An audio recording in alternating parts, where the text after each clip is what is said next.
Hi, and welcome to the update for the 2024 tax filing season.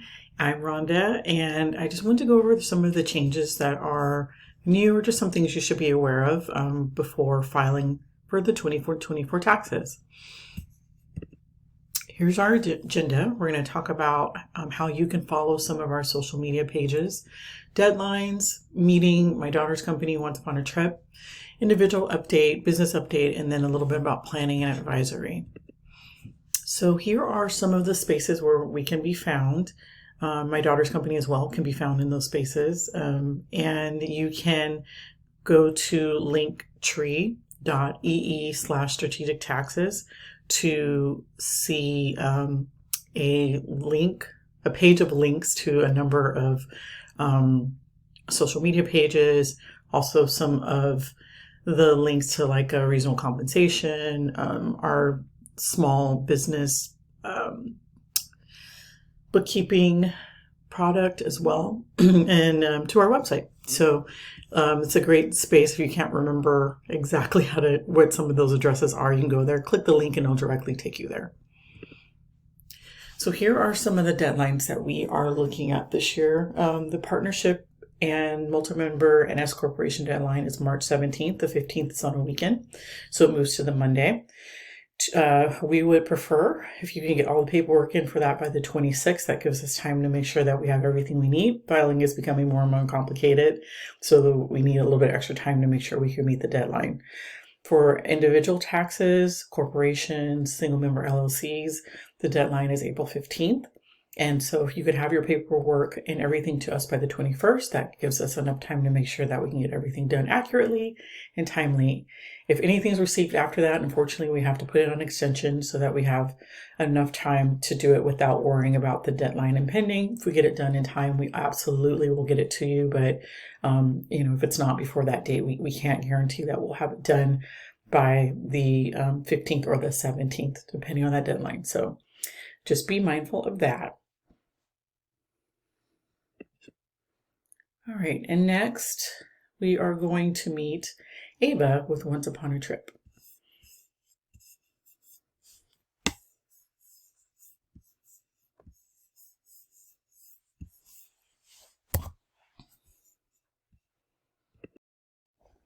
So this is my daughter Ava, and she is co-owner of her own travel agency, Once Upon a Trip. And you may have seen some marketing that we've been sharing with Once Upon as well. Right now, she has about 12 agents that are working for her travel agency, and they book trips all over the world. They're pretty experienced, and so she's going to tell you a little bit about her company. Yeah, just like my mom was saying, hi, my name is Ava. I'm the co-owner of Once Upon a Trip Travel Agency. We specialize in all kinds of travel, but specifically family travel because that's what we are. We do a lot of family travel, so we have a lot of first-hand experiences with that. We have agents all over the country who specialize in different locations and different types of trips, so we can get personalized trips and personalized advice for you. Along with that, our mission is just to kind of make your travel experience easier. So if you're thinking of planning a trip this year, please reach out. We will be very happy to help you. Hey, yep. So when you get your tax refund, maybe look up Once Upon a Trip. Their website is onceuponatriptravel.com. And if you go there, you can click the book a trip or go to the team page and see more about each of the agents, what they specialize in, and then just get your no hassle quote from one of them when you click book. Thanks, Ava. Okay, so moving on, let's dig into the individual taxes and what we should keep in mind for this year. So first we have that there are changes this year to how you can take money from a 401k without having to pay the penalty. There's some new exceptions to that. So there's this new emergency withdrawal where if you have a legitimate emergency, you can take $1,000 out of your 401k and not have to pay the penalty. You'd have to pay taxes on the income, but not the penalty. You have to have that emergency accepted by your plan administrator, and that's something you can take every year. But the only stipulation is you have to pay back that $1,000, or you have to contribute at least $1,000 into the plan for that prior year to take it again in the next year.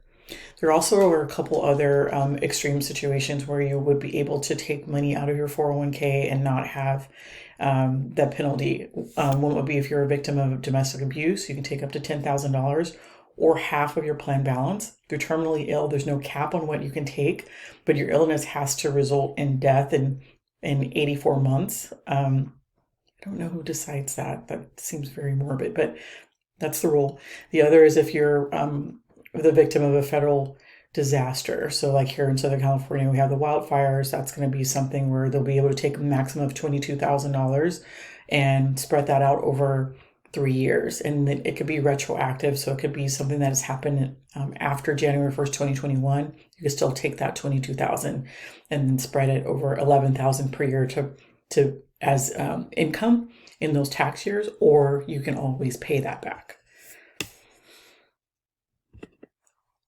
Student loan forgiveness. So as of the 25th, right before, well, actually it was after, but as of the 25th, it was calculated that the Biden administration had given relief to over 5 million people for student loans. So if you are one of those people, you will not receive a 1099 forgiveness form. This is free money. Yay, free money is good.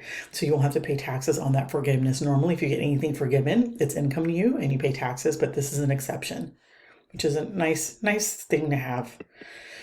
Electric vehicle purchases. So we all are aware that there's always been a credit, at least as of recent, for purchasing an electric vehicle, $7,500 if it's new, $4,000 if it's used. The difference is now, before it would be only, you'd have to report that on your tax return. That was the only way to get the credit. This past year, there was a provision that you could actually get that credit at the dealership. So it would either count toward your down payment or count toward reducing the price of the auto. But you would do it at the dealership, and the dealership would, in essence, take your credit. And so then there's a form that they give you that says that it happened. So if you did purchase an electric vehicle and you did have that credit go to the dealership, then you need that form that they gave you to reconcile it on your taxes to prove that you did actually qualify to take that credit that you did give to the dealership. So just be mindful of that. It has to be reported even if you gave it to the dealership. There still is the old way of doing it where you can just take the credit on your tax return. So if that's what you chose to do, then definitely you need to submit that form to your tax preparer. Individual changes coming to crypto. So crypto's kind of been just the Wild West, the government hasn't really regulated. And so they realize that they're losing a lot of capital gain money. We know what happens when the government realizes they're losing money, then they start cracking down on it. So this year coming up for 2025, there'll be a new 1099, I forget the letters, I want to say they're DA form that's going to do all crypto transaction reporting. So what does this mean to you? That you definitely want to make sure if you bought crypto, hopefully not a ton of crypto, that it's hard for you to track, but if you bought some crypto, that you can calculate what you paid for it, the basis. You need to know what you paid for it, because when you sell it, then you need to take what you've sold it for versus what you paid for it. That difference is the gain that you pay tax on. My guess is that amount on those forms is not going to be accurate. So what I'm telling you this now is to start kind of tracking back the crypto you purchased from when you started onward and calculate what that beginning price is on those shares, if you can do that. If you were using companies that were doing that for you, you can maybe rely on it, but if you could do it on your own, you can just make sure that it's accurate. It's definitely worth it. Okay, so we have kind of a little bit of a mix of individual and business here because we have this new 1099K. So it was supposed to come out last year, but no one was ready for it, so they pushed it to this year. So now we're starting to see those forms going out. It's going to kind of roll out over the next few years. It's going to be the same threshold that we know of, like a 1099 miscellaneous or in an NEC of $600. But for now, it's any credit card transactions over $5,000 until it phases down toward to 2026 at $600. So if you're an individual, let's say you bought something, or you, let's see, would you have bought it? Yeah, you might have bought or sold something on eBay, let's say, for example, and then because you use your credit card, then you might get sent a transaction form because you spent this money. or you receive the money. I guess probably you receive the money makes more sense. And so you get this form. So if it's a personal item, then you'll want to, if it's a loss, basically, like you didn't earn anything on it, you don't need to report. Yeah, let me re-say that. You don't need to take a gain on what you've sold. You do have to report it. So if you have a 1099K, that needs to be turned in. But you also need to reconcile what you sold against what you earned so that it basically will wash out to zero. That's what the point of this is if it's personal. Now, if it's business, you're going to include this on your business tax return as income to you. But the one caveat to this I would mention is just to be careful of double taxation. So if you have someone that something that you had a credit card transaction for, you just want to make sure that if it's a company that you're doing business with that might also want to issue a 1099 NEC to you, that they're not including the credit card transactions also in the 1099 NEC. It's going to get a little tricky. So just be mindful of that can happen.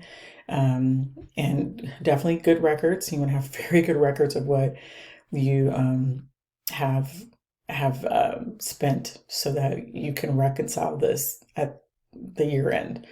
The other thing I would mention is if you had someone buy something and their credit card processed more than once, let's say they processed it, but it didn't go through, and then you did it again and it didn't go through. Sometimes those duplicate tries count as transactions against you. So again, good bookkeeping so that you know exactly what was charged and can reconcile these 1099Ks. I, again, don't feel very confident that they're going to be accurate. So just keep that in mind.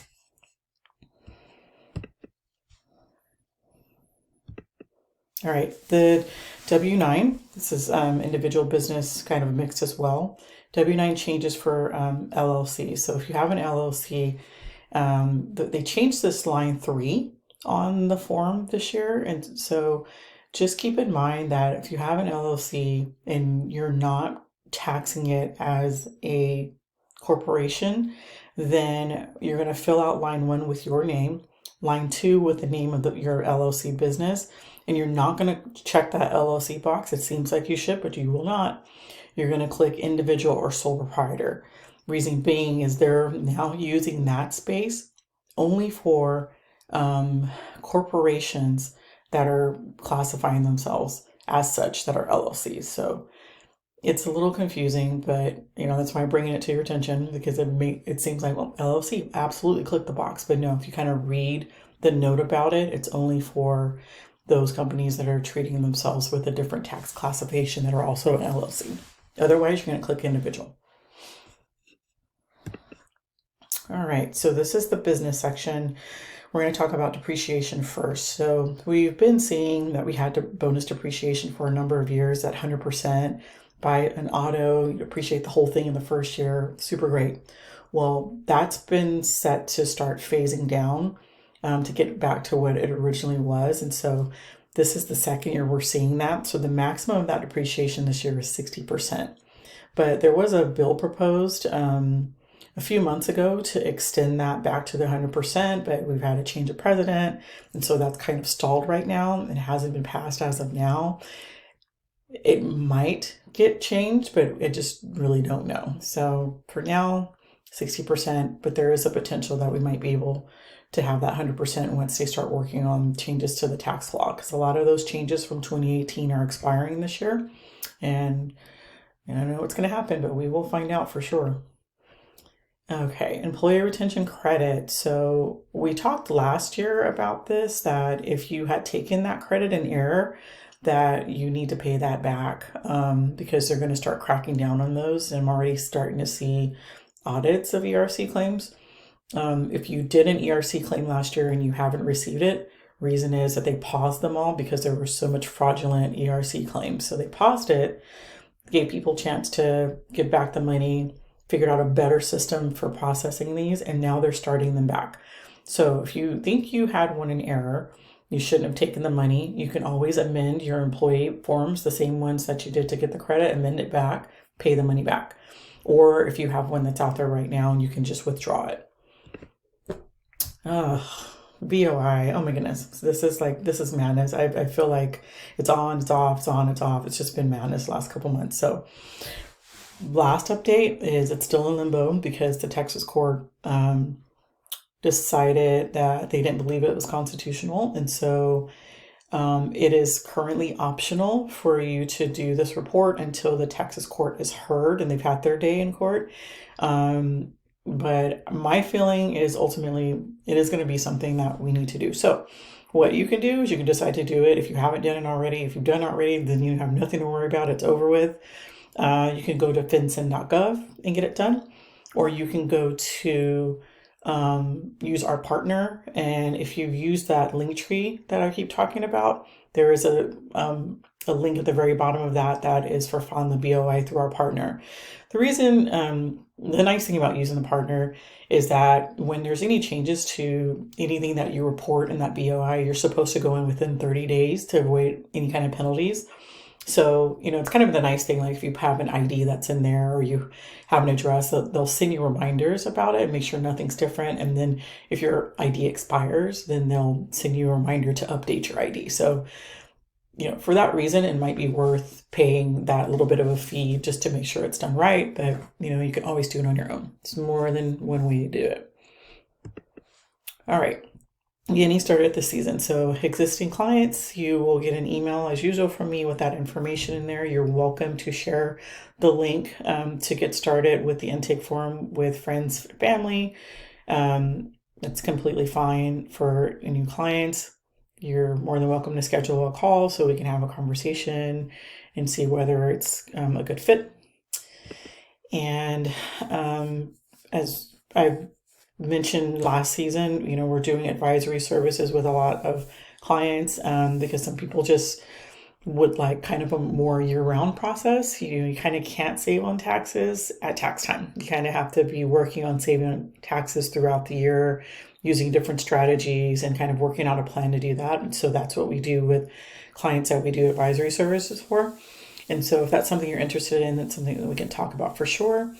And also we are really big in tax resolution right now. So people who are owing debt to the IRS or need to work on an offer or work out some sort of payment arrangement, doing that as well. So if you know anyone or you yourself have a lot of debt that you need help settling, we can help you with that. And then as far as bookkeeping goes, we do some bookkeeping, but it's kind of a case-by-case basis, just to see if it's something that we can handle. We kind of don't want to overextend ourselves, so we're being careful with adding new bookkeeping clients. And that is that. Thank you so much. There's that link tree again. There's our website, and looking forward to filing season again. Have a good one.